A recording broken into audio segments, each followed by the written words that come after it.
Shalom saudara-saudara, renungan kita hari ini dengan judul, Memajukan Injil. Mari kita membaca Filipi 1 ayat 12.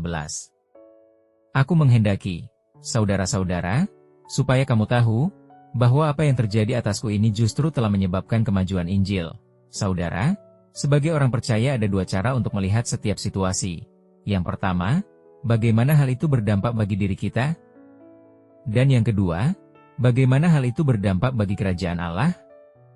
Dalam bacaan kita tadi, Rasul Paulus selalu peduli pada bagaimana situasinya dapat membantu menyebarkan Injil.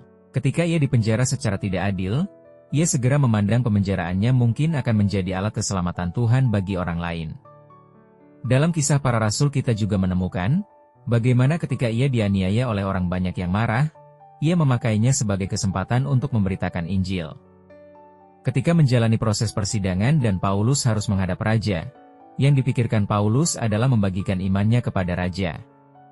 Bahkan ketika Paulus mengalami karam kapal di sebuah pulau, ia memakai kesempatan itu untuk berbagi Injil dengan mereka.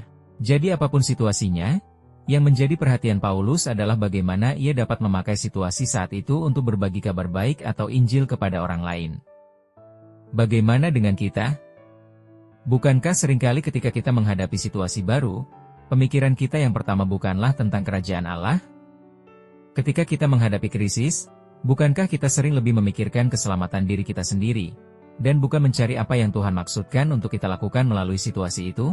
Saudara, jika kita tetap berpusat pada diri sendiri, kita akan kehilangan banyak hal yang Tuhan dapat lakukan melalui pengalaman-pengalaman kita, baik bagi diri kita maupun bagi orang-orang di sekitar kita. Mari, mintalah Tuhan menolong kita peka terhadap bagaimana Dia dapat memakai situasi yang kita hadapi untuk memberkati orang lain. Mungkin seseorang yang ada di sekitar kita perlu melihat perbedaan yang terjadi karena kehadiran Kristus dalam diri kita. Pertanyaannya, apakah kita bersedia memakai situasi kita untuk menyatakan kuasa keselamatannya bagi orang-orang di sekitar kita? Amin. Tuhan Yesus memberkati.